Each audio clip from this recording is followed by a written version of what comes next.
जबकि वो तो उन्हीं लोगों के खून की प्यासी बनती है जो जो कब्रिस्तान के पीछे सड़कें पार करके बिस्ट गेस्ट हाउस है। मैं तब से इनकी बातें ध्यान से सुन रहा था कि अचानक बिस्ट गेस्ट हाउस सुनते ही शरीर में डर की सिरहंसी दौड़ गई और मैं बोला, बी बिस्ट गेस्ट हाउस, तुम कहना क्या चाहते हो? इतनी बात हुई ही थी कि इसी बीच मुखिया जी बोले, चौहान जी कहीं आप उस गेस्ट हाउस में तो नहीं रहते ना? मुखिया के इस प्रश्न ने तो मुझे एड़ी से लेकर चोटी तक एकदम हिलाकर रख दिया था। ऐसा लग रहा था कि मानो अब इन सब घटनाओं के पीछे मैं खुद जिम्मेदार था। मैंने थोड़ी सी हिम्मत करके जवाब दिया, जी बदनसीबी से मैं वहीं रहता हूँ, लेकिन इस बात का इस घटना से क्या संबंध हो सकते हैं? मुखिया बोले, आप वहां कब से रह रहे हैं? जी मुझे अभी 4 महीने हुए हैं, मैं पिछले 4 महीनों से वहीं रहा हूँ। मैंने बिना वक्त गंवाए जवाब दिया। ताज्जुब की बात है, आप वहां पिछले 4 महीनों से रह रहे हैं और आपके साथ कोई अप्रिय घटनाएं नहीं हुई। क्या आप अकेले रहते हैं? इस बार चौकीदार ने कहा। चौकीदार की बात सुनकर मैंने कहा, हाँ, मैंने बचपन से लेकर अब तक की जिंदगी अकेले ही गुजारे हैं, इसलिए मुझे अकेले रहने की आदत सी हो गई है। वैसे मेरे बड़े भैया अपने परिवार के साथ नया गांव में ही रहते हैं, जो कि गणेशपुर में स्थित बिस्ट गेस्ट हाउस से ज्यादा दूरी पर नहीं है। मैं अक्सर छुट्टियों में वहां आता जाता रहा हूं, लेकिन मुझे कभी उस गेस्ट हाउस में कुछ अटपटा नहीं लगा। लेकिन कभी कभी मुझे मेरे कमरे का सामान हर सुबह इधर इधर बिखरे मिलते थे और खिड़कियां हमेशा ही खुली मिलती थी। लेकिन मैंने आज तक इन बातों का गौर नहीं किया, क्योंकि मैं हर रात एक संतुलित मात्रा में विस्की पीने का आदी हूँ। सुबह मैं सोचता था कि या तो खिड़की के खुली रह जाने से हवा के आवागमन की वजह से सामान बिखर जाते होंगे, या मेरे पीने के बाद मेरे नींद के आगोश में जाने से पहले मुझसे अनजाने में बिखर जाते होंगे। मेरे पास वक्त का अभाव होने की वजह से मैं हर इतवार को ही अपने कमरे को सुव्यवस्थित करके सामानों को जगह पर रख पाता था। लेकिन आज जब यह सब बातें निकल कर आ रही है तो मुझे लगता है कि मेरे अचेत होने की वजह मैं इन चीजों की जानकारी से महरूम था। उद्धरण चिन्ह। मेरी बातों को बीच में ही काटता चौकीदार बोला, लेकिन साहब मेरी एक बात समझ में नहीं आई, आप कब्रिस्तान में क्या कर रहे थे? आप वहां बेहोश कैसे हुए थे? मैं बोला, अरे मैं उस दिन हमेशा की तरह ऑफिस से घर जा रहा था, लेकिन इस दिन अपनी कार को सर्विसिंग के लिए दी हुई थी। मैंने सोचा कि क्यों ना कब्रिस्तान वाले रास्ते से निकला जाए, क्योंकि इस रास्ते से जाने पर मेरे 10-15 मिनट जल्दी पहुंच जाता था। मैं पहले भी इस रास्ते से गया हूं, लेकिन कहते हैं ना, जब आपकी किस्मत में कुछ घटना लिखी होती हैं तो वो घटित होकर ही रहती हैं। शायद उस दिन भी मेरे किस्मत का इम्तिहान लेने के लिए कब्रिस्तान पर इंतजार कर रही थी। हालांकि कब्रिस्तान में प्रवेश करते ही मेरे मन में संदेह उत्पन्न हुआ था कि जरूर कुछ अनहोनी होने वाली थी। कुछ संदेहपूर्ण घटनाएं भी दस्तक दे रही थी, फिर भी पता नहीं क्यों मैं सबको नजरअंदाज करते हुए आगे बढ़ता चला गया। मैं जैसे ही अपने वर्तमान निवास बिस्ट गेस्ट हाउस में पहुंच ही था कि थोड़ी देर पश्चात बिजली चली गई। बिजली के जाते ही कुत्तों की रोने की आवाज शुरू हो गई। अभी उनका रोना आरंभ ही हुआ था कि मेरे दरवाजे पर दस्तक हुई। जस वक्त घड़ी में 2 बज रहे थे। मैंने दरवाजे को खोलकर देखा तो सामने। इस तरह मैंने उस रात की सारी घटना विस्तार से सुना दिया। मुखिया और चौकीदार ने जब सारी बातें सुन ली तो मुखिया ने कहा, देखिए कनक बाबू, इसमें नहीं आपका दोष है, ना ही उस बेचारी मोहिना का। वो एक समय में इस जिले की सबसे मेधावी और होनहार छात्रा थी, परंतु उसके माता पिता इतने सक्षम नहीं थे जो 5वीं कक्षा के बाद उसकी पढ़ाई को आगे बढ़ा सकें। ती से क्या मतलब है आपका? आप कहना क्या चाहते हैं कि अब वो? मुखिया अपनी बातें पूरी करता इससे पहले मैंने बीच में ही टोक दिया था। मुखिया बोले, जी हां, आप बिल्कुल सही समझे, अब वो इस दुनिया में जीवित नहीं है। उसके माता पिता भी उस खौफनाक घटना को झेल नहीं पाए और अपनी जान दे दी। बहुत ही नेक दिल इंसान थे वे लोग। वो लोग गरीब जरूर थे, लेकिन दिल से अमीर थे, इसलिए अपनी बेटी की हर इच्छा पूरी करते थे। उनका बस एक ही सपना था कि मोहिना का निकाह धूमधाम से करें। लेकिन नियति ने उनके लिए कुछ और योजना बनाकर रखी हुई थी। क्या हुआ मोहिना के साथ? कृपया करके विस्तार से बताएं, मैंने लगभग रुआंसी आवाज में बोला। उद्धरण चिन्ह। देखिए, यह बात लगभग 7 वर्ष पहले की है। मोहिना के पिताजी का नाम शोएब अंसारी था। वे पेशे से एक लोहार थे। अंसारी बहुत ही मेहनती और ईमान का पुख्ता इंसान था, जो मस्जिद के सामने वाले घर में अपनी पत्नी और मोहिना के साथ रहते थे। मोहिना 17 वर्ष की एक बेहद खूबसूरत युवती थी। इसको अपनी सुंदरता पर जरा सा भी गुरूर नहीं था। उसके अम्मी अब्बू बस मोहिना के निकाह का ख्वाब आंखों में संजोए जिंदगी गुजार रहे थे। मोहिना बेहद ही कुशल नेतृत्व वाली लड़की थी। वो घर के छोटे से लेकर बड़े कामों को स्वयं ही करती थी। बाजार से सामान उचित दर में लाने के साथ साथ कोई भी हिसाब किताब करने में बेहद ही निपुण थी। जिंदगी के कुशल पूर्वक निर्वाहन के लिए उसकी अम्मी सारिका अंसारी लोगों के यहाँ जाकर उनके घर के जूठे बर्तन और साफ सफाई जैसे रोजमर्रा के सारे काम करती थी। उन लोगों का जीवन बहुत ही साधारण लेकिन बिना किसी कष्ट के गुजर रही थी। सन 2008 में ही गणेशपुर से ही 9 किलोमीटर की दूरी पर सिनीवाला में एक नया इंजीनियरिंग कॉलेज खुला था, जिसका नाम शिवालिक कॉलेज ऑफ इंजीनियरिंग था, जिसमें diploma, B tech, M tech और बी ए जैसी शिक्षा का कोर्स होता था। इस क्षेत्र में दूर दूर तक कोई भी इंजीनियरिंग कॉलेज नहीं था। इस कॉलेज में पढ़ाई अव्वल दर्जे की होती थी। लगातार 4 सालों में इस कॉलेज ने 100% का प्लेसमेंट करके नया कीर्तिमान रच दिया था।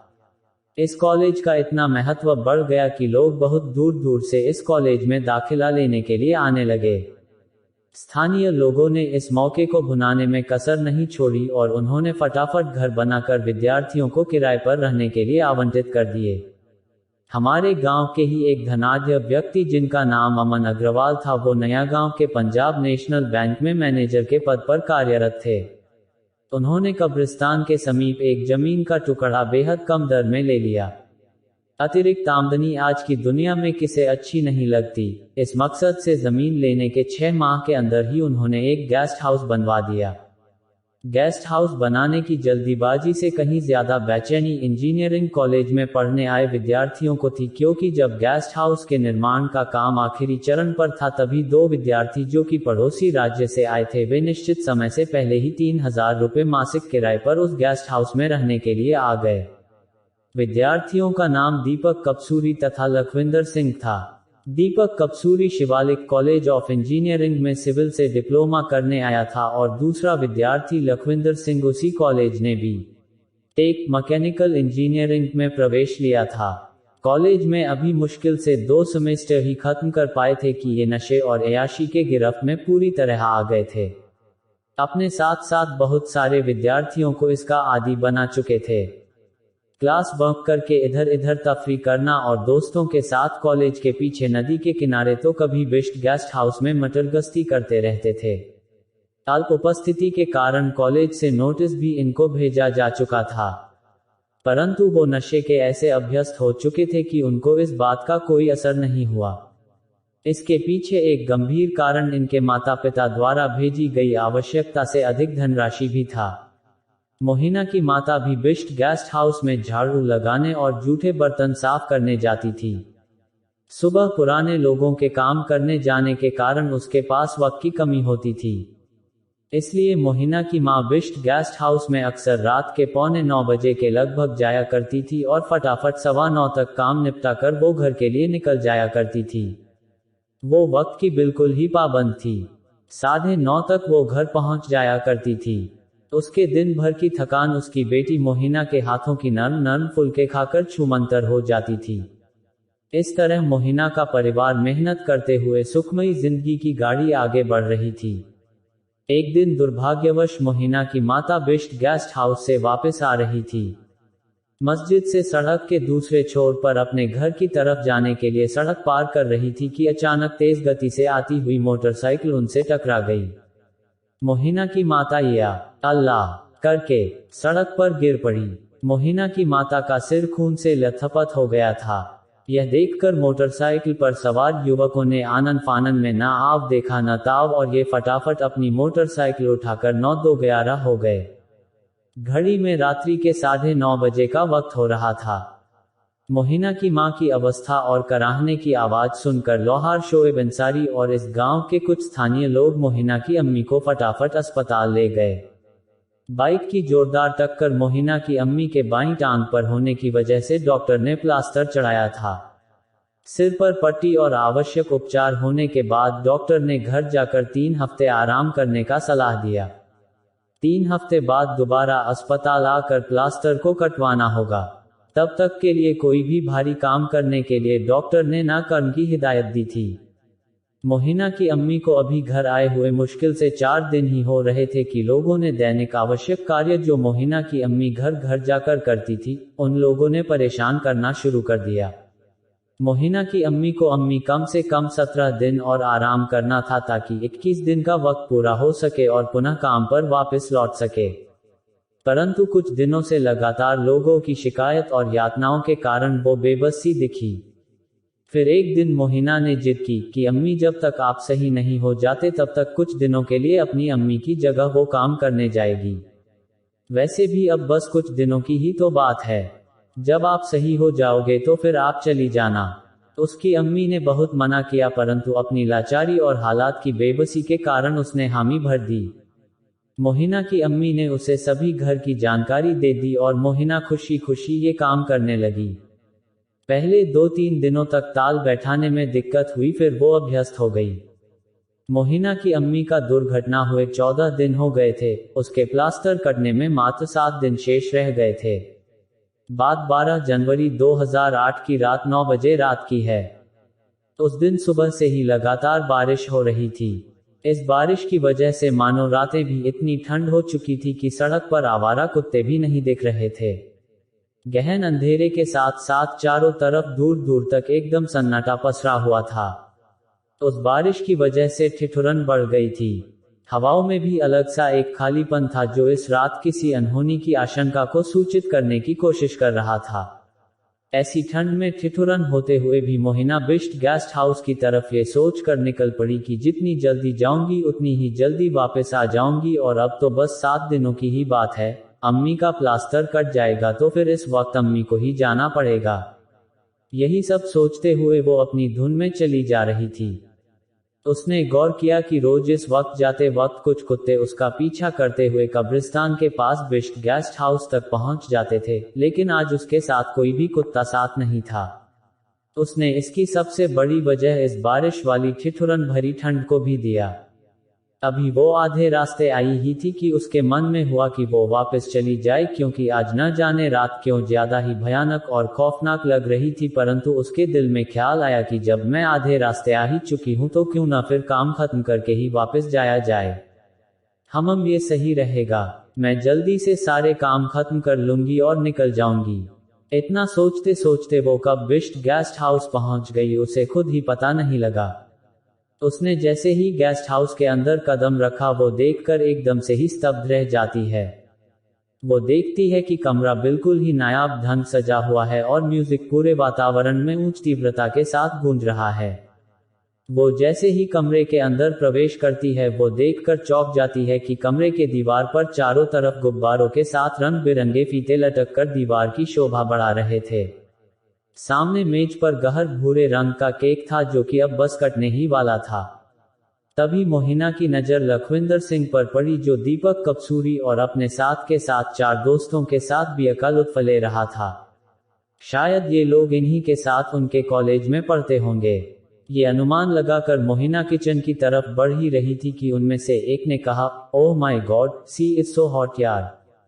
Who is she? मोहिना ने इसकी बातों को सुन जरूर लिया था, लेकिन कम पढ़ी लिखी होने के कारण वो समझ न सकी। लेकिन उसके इस बात करने के अंदाज से उसने समझने में देर न लगी कि उसने कुछ आपत्तिजनक बातें बोली हैं।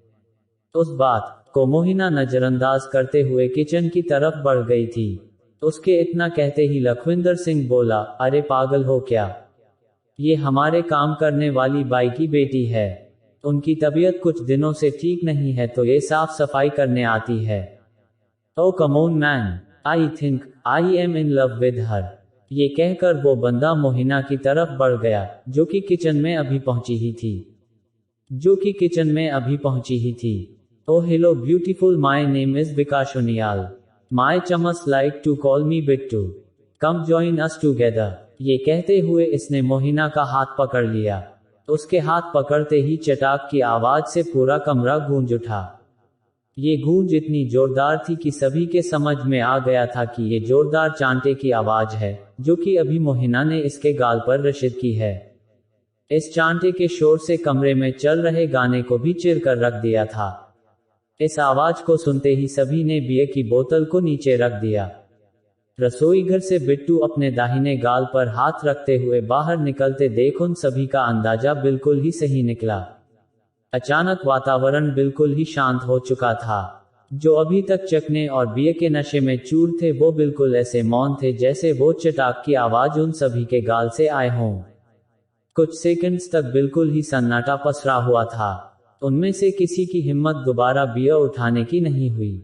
अचानक लखविंदर सिंह अपने स्थान से उठा और फिर से म्यूजिक स्टार्ट कर दिया और रसोई घर की तरफ चल पड़ा। उसकी इस साहस को देखकर सभी चौंक गए। जैसे ही वो रसोई घर के अंदर जाकर बोलता है, क्षमा कीजिएगा मोहिना जी, ये बिट्टू बिल्कुल ही नादां है। इसको बिल्कुल भी तमीज नहीं कि लड़कियों से कैसे बात करनी है। मैं उसकी तरफ से खुद हाथ जोड़कर आपसे क्षमा मांगता हूँ। प्लीज आप बुरा न मानिए। ये कहकर लखविंदर सिंह ने अपने दोनों हाथों को जोड़ लिया। नहीं नहीं, मैं आपसे नाराज नहीं, आप ऐसा मत कहिए, लेकिन उस बिट्टू ने ये गलत किया है। उन्हें पता होना चाहिए कि किसी अनजान लड़की का हाथ बिना उसकी मर्जी के नहीं छू सकते, मोहिना ने आक्रोशित स्वर में कहा। एक्चुअली में आज मेरा जन्मदिन है, इस वजह से आज घर में छोटी सी पार्टी का आयोजन किया है। क्यों नहीं आप भी हमारे साथ केक काटने तक एंजॉय कर लें और केक कटने के बाद आप बेशक आप अपने काम पर लग जाइएगा। नहीं तो मैं ये समझूंगा कि आप मुझसे नाराज हैं। ये कहते हुए लखविंदर सिंह ने अपनी मुस्कान छोड़ दी।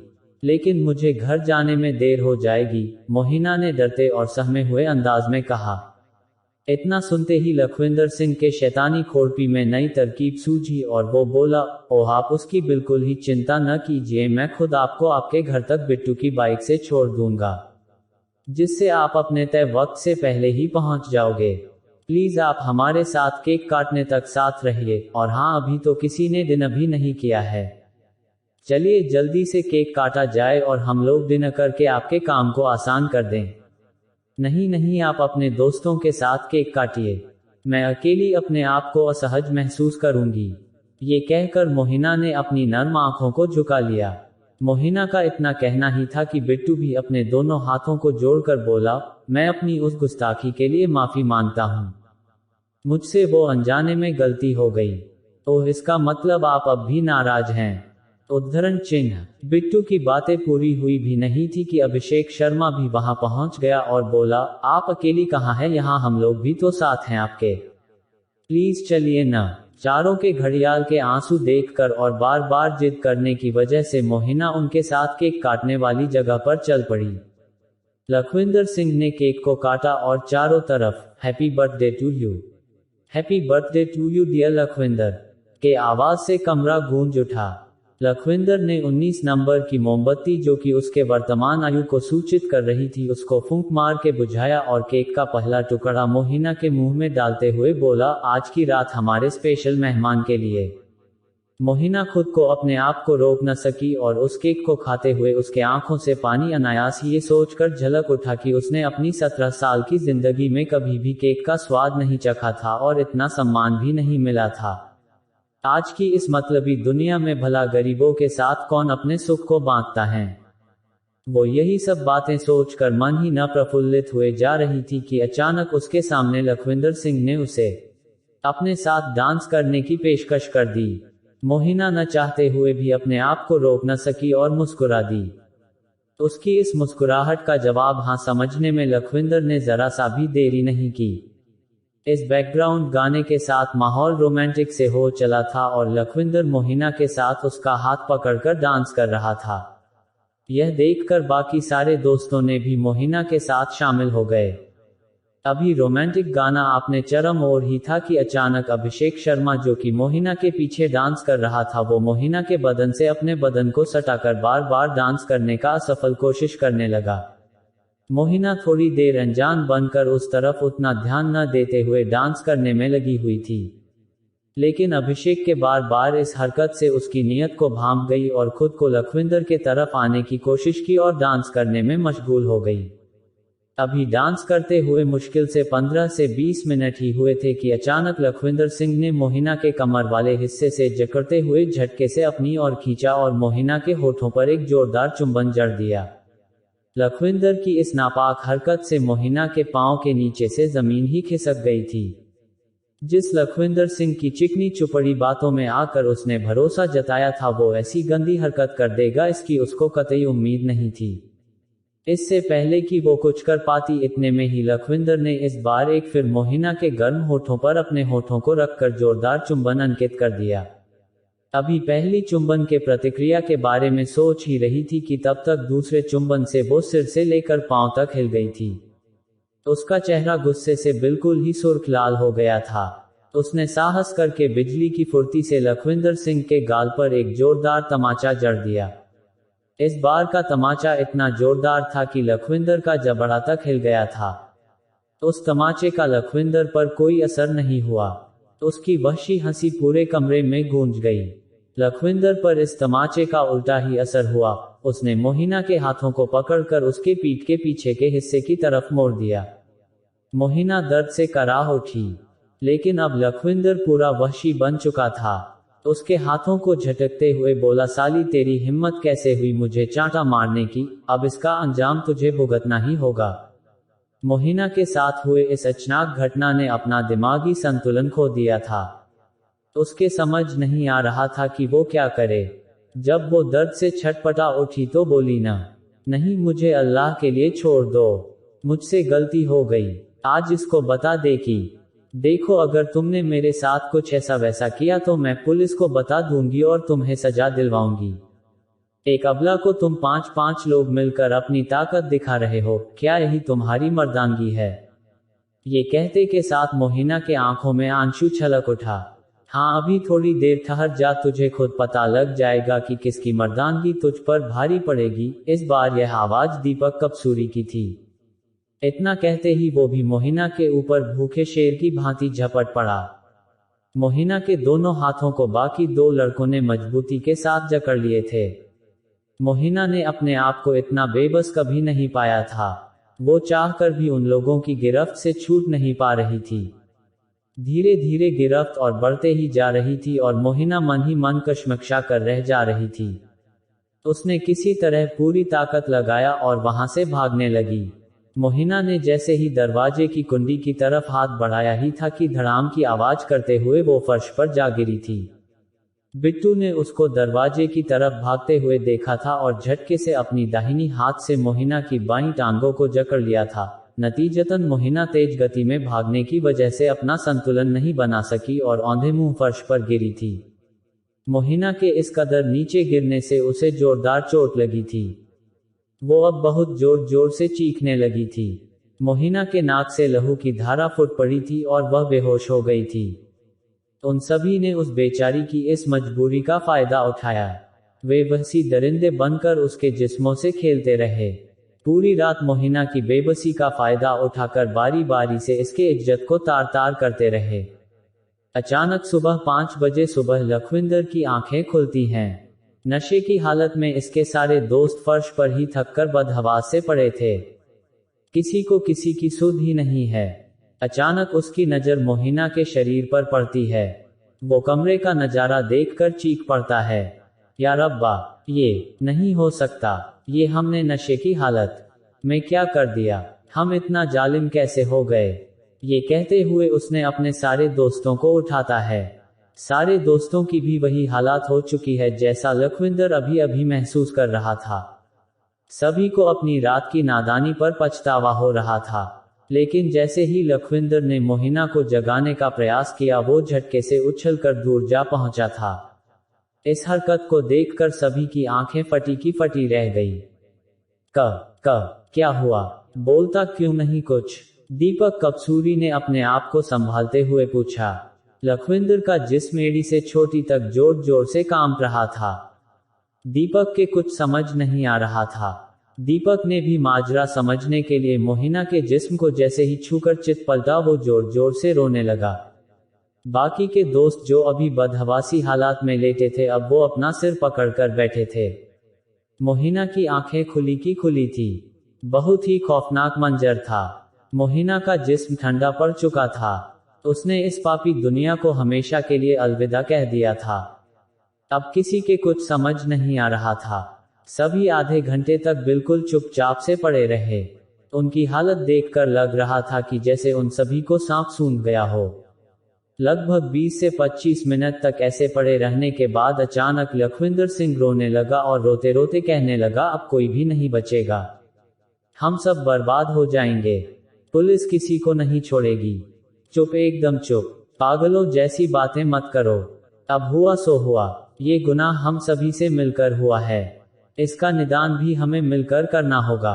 दीपक कपसूरी जो अब तक मुंह में दही जमाए बैठा था उसने कहा, भाई उसकी जान जा चुकी है, हमारे पास कोई रास्ता नहीं है।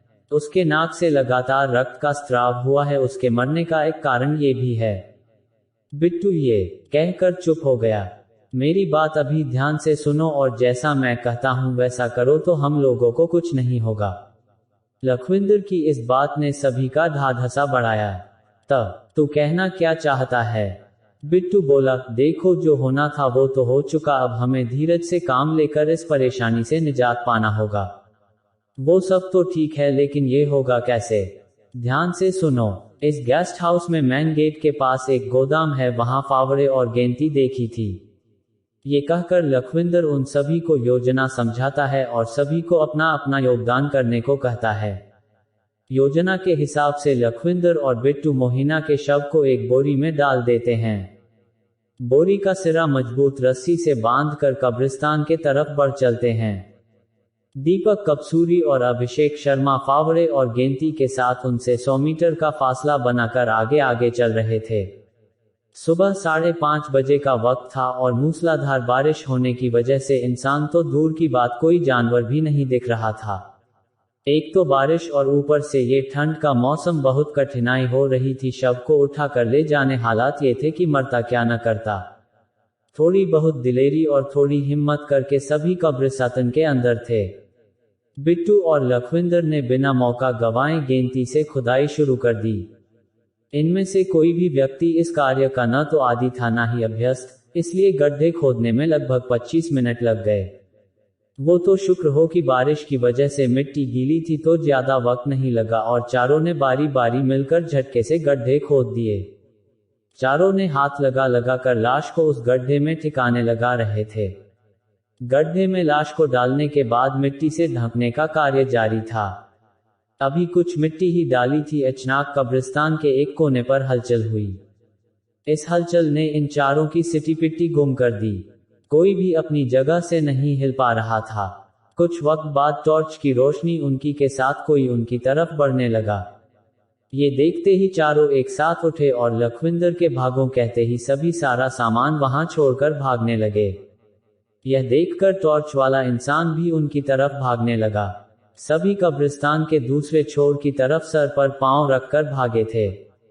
उस टॉर्च वाले व्यक्ति ने भी पूरा जोर लगा दिया कि कम से कम एक को तो पकड़ ही लेगा और इतनी सुबह कब्रिस्तान में यहाँ ये क्या करने आए थे उसका पता लगाएगा। कुछ कदम जोर से भगाते ही अचानक टॉर्च वाले इंसान का पांव एक गड्ढे में पड़ता है जो कि बारिश की वजह से पानी से भरा हुआ होता है और अपना संतुलन खोकर मुंह के बल गिर जाता है। उसका टॉर्च भी जमीन पर गिर जाता है और उसका प्रकाश उस अज्ञात व्यक्ति के मुख पर पड़ता है।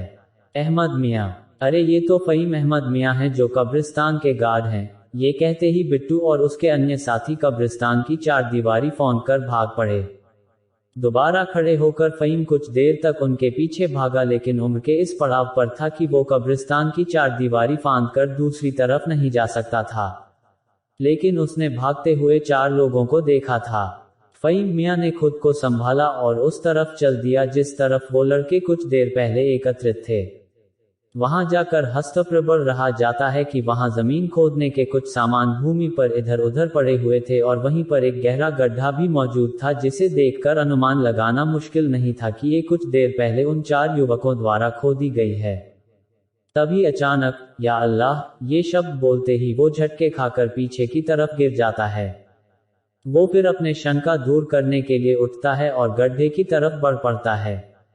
उसकी आंखें फटी फटी की फटी रह जाती हैं जब उसकी नजर उस गड्ढे के अंदर पड़ती है। वो देखता है कि गड्ढे में एक हाथ बाहर निकली हुई है। जल्दीबाजी में वो उस लाश को मिट्टी से ढक नहीं पाए थे और मोहिना का बायां हाथ बाहर ही रह गया था। गार्ड की समझ में नहीं आ रहा था कि क्या करे। वो बिल्कुल ही सहमसा गया था।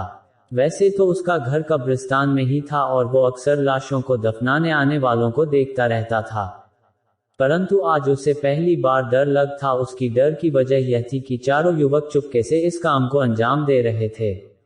रात के अंधेरे में यहाँ किसी की लाश को दफनाना बिल्कुल ही मना था। वो लोग इसे देखते ही भाग खड़े हुए थे। इसका मतलब जरूर दाल में कुछ काला है। फहीम मियाँ के समझ नहीं आ रहा था कि वो करे तो क्या करे। अगले ही पल वह बुबू आने ने लगा कि क्या मैं हिम्मत करके लाश को देखूं? नहीं नहीं, कहीं ये मर्डर हुआ तो मुझे पुलिस को बताना चाहिए। काफी देर मानसिक उथल पुथल के बाद उसने निश्चय किया कि एक बार उसे देखना ही चाहिए कि आखिर मिट्टी के नीचे कौन दबा हुआ है। क्या पता उसकी सांसें चल रही हों तो उसे जिंदगी जीने का एक और मौका मिल जाए। गार्ड फहीम मियाँ ने अपने दोनों हाथों को ऊपर किया और अल्लाह से दुआ करते हुए कहा, हे खुदा, इस बंदे पर रहम कर और मुझ में हिम्मत दे कि मैं इस परिस्थिति का सामना कर सकूं। ये कहते हुए फहीम मियाँ गड्ढे में उतर गए और उस लावारिश जिस्म के ऊपर से मिट्टी हटाने लगा। लगभग सारे शरीर की मिट्टी हटाते हुए जैसे ही चेहरे की मिट्टी हटाता है वो कुछ क्षण के लिए होश खो बैठता है और बोलता है, हे खुदा, देखी तेरी खुदाई, तुझे इस बच्ची पर रहम ना आई। ये कहते ही वो बिलख कर रोने लगता है। थोड़ी देर बाद उसकी आंखें शर्म से झुक जाती है जब उसकी नजर मोहिना के गर्दन से नीचे पड़ती है। मोहिना निर्वस्त्र थी, उसके जिस्म पर एक भी कपड़ा नहीं था। वह भागकर कब्रिस्तान के एक छोर की तरफ जाता है जहां उसका कमरा था। वहां से वो एक चादर ले जाकर मोहिना के जिस्म पर डाल देता है। हे खुदा, ये तो मोहिना है। अक्सर मैंने इसको मस्जिद के पास खेलकर बड़े होते हुए देखा है। मस्जिद के सामने ही इसका घर है। अब मैं इसके घर वालों को क्या जवाब दूंगा? मैं उनसे कैसे कहूंगा कि ये मासूम किसी के दरिंदगी का शिकार बन गई और अब इस दुनिया में नहीं रही? आखिर इस फूल सी बच्ची ने उनका क्या बिगाड़ा था? यही सब कुछ देर तक फहीम मियाँ सोचते रहे। फिर अपने आप को संभालते हुए निर्णय लिया कि पहले पुलिस को बताना उचित रहेगा, क्योंकि मोहिना के अब्बू और अम्मी आ गई तो उनको वो अकेले संभाल पाना असंभव सा हो जाएगा। फहीम मियाँ के एक कॉल से ही पुलिस आ गई थी और उनके साथ मोहिना के अम्मी अब्बू भी थे। जहां मोहिना की अम्मी का रो रो कर बुरा हाल था, वहीं दूसरी और मोहिना के अब्बू के कुछ समझ नहीं आ रहा था कि वो क्या करें। वो बस इसी उधेड़बुन में लगे रहे कि इतनी मेहनत जिसके लिए कर रहे थे अब वो ही नहीं रही। जिसकी निकाह के ख्वाब आंखों में सजाए जी रहे थे, अब वो खुद ही कैसे उनकी आंखों से हमेशा के लिए ओझल हो गई, उनके कुछ समझ नहीं आ रहा था। अभी वो ये सब सोच ही रहे थे कि पुलिस के साथ फोरेंसिक डिपार्टमेंट वाले आकर मोहिना के शव को अपने कब्जे में ले लिया और पंचनामा करके आगे की कार्रवाई के लिए चले गए। मोहिना के अब्बू भी उनके साथ ही चले गए। अगली सुबह और भी भयानक और काली सुबह थी। क्रमशः कहानी का अगला भाग पढ़ें। अगले अंक में शाम ढल रही थी। आसमान आज पूरा काला पड़ चुका था, जैसे किसी ने काले रंग की शीशी उड़ल दी हो। शायद बारिश आने को बेकरार हो। काले बादलों से घिरा हुआ आसमान शायद किसी अनहोनी का सूचक था। मृत्यु एक सटल सत्य है। इस संसार में जिसने भी जन्म लिया है उसकी मृत्यु निश्चित है। किसी की पहले मृत्यु हो जाती है, वही किसी की कुछ समय पश्चात, लेकिन एक न एक दिन जाना सभी को है। थानेदार पी पांडेय ने मोहिना के अब्बू के कंधे पर हाथ रखते हुए दिलासा देते हुए कहा, साहब, मेरी मोहिना ने किसी का क्या बिगाड़ा था? तो बेचारी बहुत ही मासूम थी। साहब, उन दरिंदों को कड़ी से कड़ी सजा नहीं मिल जाती तब तक उसके रूह को सुकून नहीं मिलेगी। यह कहते ही मोहिना की अम्मी फफक फफक कर रो पड़ी। तुम्हें खुद को मजबूत करना होगा। मेरा यकीन मानो, आप दोनों के साथ न्याय होगा। वो लोग कानून से ज्यादा दूर तक नहीं भागेंगे। थानेदार पांडेय जी ने कहा। अपने दोनों हाथों को मोहिना के अब्बू शोएब अंसारी ने कहा, साहब, अब हम न्याय का क्या करेंगे? हमारी तो सारी खुशियां इसी से थी, अब हमारी दुनिया ही कब उजड़ गई तो हम जी के करेंगे। जिएंगे भी तो किसके लिए? आप किसी बातें कर रहे हैं? आपके पास पूरी जिंदगी पड़ी है। मेरा यकीन कीजिए, बहुत जल्द वो मुजरिम सलाखों के पीछे होंगे। यह थानेदार पांडे का वायदा है आपसे। यह थानेदार के अंतिम शब्द थे। उसके बाद मोहिना के अब्बू शोएब अंसारी ने औपचारिकता पूरी करने के बाद शव को वापस गणेशपुर ले गए। वहां कब्रिस्तान से अपने विधि से उसके पार्थिव शरीर को कब्र के सुपुर्द कर दिया। अगले कुछ दिनों में ही मोहिना के अम्मी और अब्बू हैरतअंगेज तरीके से मृत्यु को प्राप्त हो गए। जानकारों का मानना था कि मोहिना के वियोग में लोगों ने आत्महत्या कर लिया है।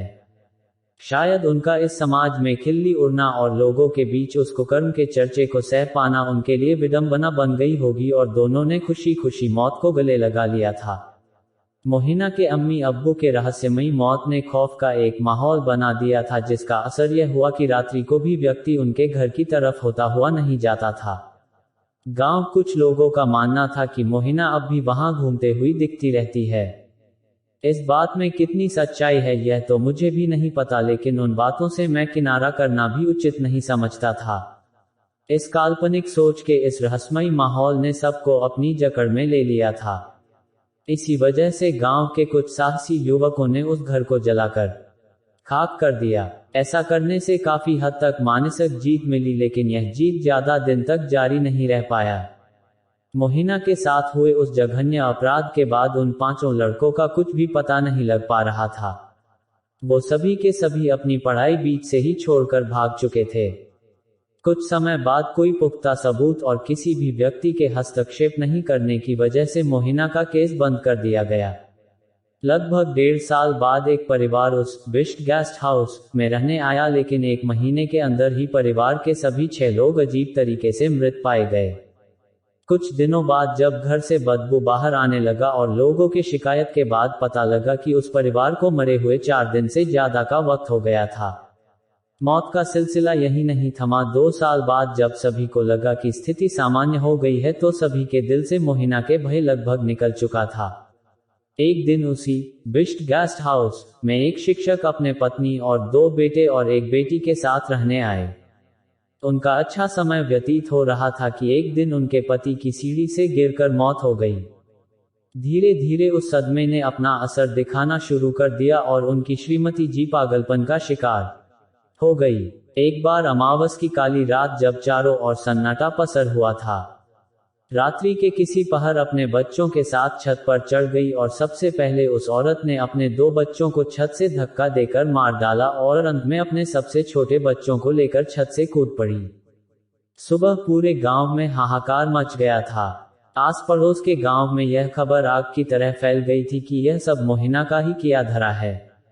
उस घटना के बाद गांव के रजामंदी से वो गेस्ट हाउस पिछले 3 सालों से बंद ही पड़ा था, लेकिन पिछले कुछ सालों से अनहोनी घटनाएं न होने की वजह से उस गेस्ट हाउस को दोबारा खोल दिया गया था।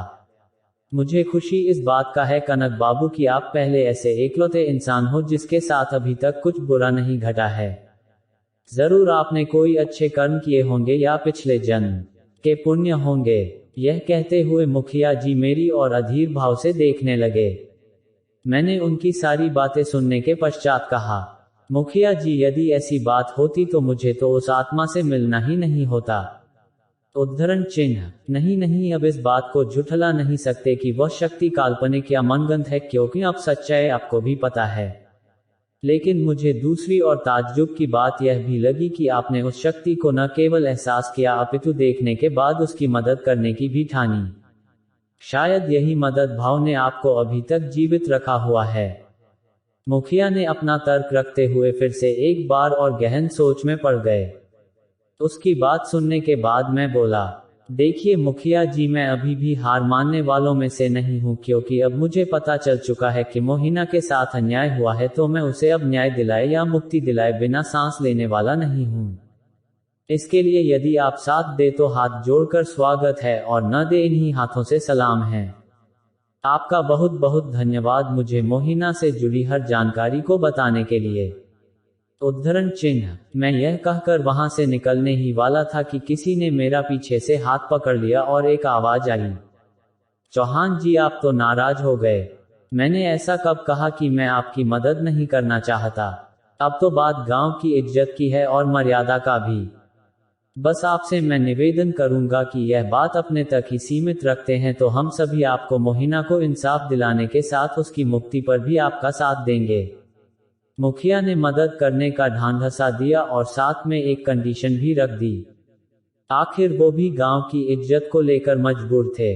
वो सब तो सही है, लेकिन मुझे इन सारे कार्यों को अंजाम देने के लिए एक बार मोहिना को अपने सामने बुलाना ही होगा। हमें उसे बुलाकर समझाना ही होगा कि इस तरह से किसी भी व्यक्ति की जान ले लेना समस्या का समाधान नहीं है। कनक ने मुखिया और चौकीदार फहीम अहमद की तरफ देखते हुए कहा। कनक की बातों से सभी संशय में आ गए कि उसके कहने का आशय क्या है। सभी एक दूसरे के मुंह को ताकने लगे। मजाक तो नहीं कर रहे हो ना? मोहिना को कैसे बुलाओगे? मत भूलो कि अब वह एक आत्मा है। लेकिन उसको बुलाना कैसे संभव हो सकता है? मुखिया प्रवेश खली ने कनक से कहा। साहब, बुरा न माने तो मैं आपको एक सुझाव दूं क्या? चौकीदार फहीम ने अपना तर्क रखते हुए कहा। हाँ, भला तुम क्या तर्क दोगे? बोलो, क्या कहना चाहते हो? मुखिया ने कटाक्ष करते हुए फहीम की तरफ देखते हुए कहा था। मैं कह रहा था क्यों ना हरबटपुर के पास कटा पत्थर वाले योगी बाबा की मदद लें। मुझे लगता है कि वो जरूर कोई न कोई युक्ति अवश्य बतलाएंगे। आखिर युगों से वो हमारे इस गांव के भले के लिए काम करते आए हैं। उद्धरण चिन्ह। फहीम ने आंखों में विशेष चमक लाते हुए कहा। चुप, एकदम चुप। फालतू गंवारों जैसी बातें न करो। साहब पढ़े लिखे हैं और समझदार इंसान है। तुम्हारी दकियानूसी झांसों में नहीं आने वाले। मैं कल ही चौहान जी का कमरा शिफ्ट कर दूंगा। सारी मुश्किलें और जो भी समस्या हैं सब अपने आप खत्म हो जाएंगी। मुखिया ने इस बार रौब झाड़ते हुए चौकीदार फहीम को नसीहत दे डाली। लेकिन फहीम उस नसीहत को दरकिनार करते हुए फिर से बोल पड़ा। साहब, यहाँ से 45 किलोमीटर दूर हरबटपुर के पठारी क्षेत्र से थोड़ी दूर जाने पर एक छोटी पगडंडी ऊपर पर्वत के शिखर तक जाती है, जहाँ 4 किलोमीटर की खड़ी चढ़ाई के बाद कटा पत्थर नामक जगह है। वहाँ एक योगी रहते हैं। वो बहुत माने हुए योगी हैं। उनकी ख्याति देश नहीं विदेशों में भी फैली हुई है। मेरी माने तो हम लोगों को एक बार अवश्य वहाँ। इतना सुनते ही मुखिया बिल्कुल आग बबूला हो गया, जैसे उसकी पूंछ पर पैर रख दिया हो। वो बीच से ही चौकीदार फहीम की बात काटते हुए बोला। क्या तुमने एक ही बात की रट लगा कर रखी हुई है? जब तुम्हें एक बार कह दिया कि वो नहीं जाने वाले उस बाबा के पास, तो तुम क्यों एक ही बात की रट लगाए बैठे हो? ओके, रिलैक्स मुखिया जी। उस बेचारे ने अपने विचार व्यक्त किए, लेकिन आप क्यों इतना बढ़ा रहे हो? मुझे लगता है कि अब मुझे यहाँ से चलना चाहिए। आप लोगों ने जो अहम जानकारी दी उसका शुक्रिया। उम्मीद है आगे भी आप लोगों की आवश्यकता पड़े तो साथ देंगे। कनक ने मुखिया जी को शांत करवाते हुए कहा। बिल्कुल इंजीनियर साहब, आप जब भी चाहोगे हमें अपने करीब ही पाओगे। जब भी आपको हम लोगों की जरूरत हो बेहिचक तशरीफ ला सकते हैं। जी, आपका बहुत बहुत शुक्रिया मुखिया जी। विस्मयादिबोधक चिन्ह। अब मैं इजाजत लेना चाहूंगा। अरे हाँ फहीम मियाँ, यदि आपको चलना हो तो चलो, अपनी गाड़ी से छोड़ देता। कनक ने फहीम के सामने प्रस्ताव रखा। यह सुनते ही फहीम मियाँ बोल पड़े। नहीं साहब, आप चले जाए। हम चौकीदार को कार में बैठना शोभा नहीं देता। उद्धरण चिन्ह। कैसी बात कर दी आपने? मैं बस इंसानियत को तवज्जो देता हूँ। मेरे लिए इंसानियत से बड़ा कोई धर्म नहीं है, कनक ने कुछ ममिट के साथ कहा। नहीं कनक बाबू, आप जाए, मुझे इससे थोड़ा काम भी है। इसे जाने में अभी वक्त लग जाएगा। कनक की बात सुनते ही इस बार फिर से मुखिया प्रवेश खली बीच में ही तपाक से बोल पड़ा। ठीक है, जैसा आप लोग उचित समझे। मुझे अब निकलना ही होगा, अंधेरा होने को है। कनक यह कहते ही उस तरफ बढ़ गया जिस तरफ कार खड़ी की थी। कनक वापस अपने भैया भाभी के यहाँ आ गया और रात को खाना खाने के बाद बिस्तर पर पड़ गया। बिस्तर पर लेटे हुए 3 घंटे से ऊपर हो चुका था, लेकिन नींद उससे कोसों दूर थी। उसके दिमाग में उथल पुथल मच रहा था। उसने अपने आप को अनेक से प्रश्नों में उलझा रखा था। वह सोच रहा था कि आखिर मुखिया के व्यवहार में अचानक परिवर्तन कैसे आ गया। फ़हीम किस योगी पुरुष के बारे में बता रहा था? उस योगी से मुखिया को भला क्या दिक्कत हो सकती है? क्या मुझे मोहिना की मर्डर मिस्ट्री सुलझाने के लिए योगी बाबा से मिलना चाहिए?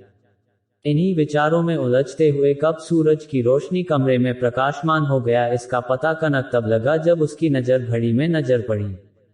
घड़ी सुबह के 6 बजने का इशारा कर रही थी। कनक ने आज निर्णय ले लिया था क्या अब आगे उसे क्या करना है।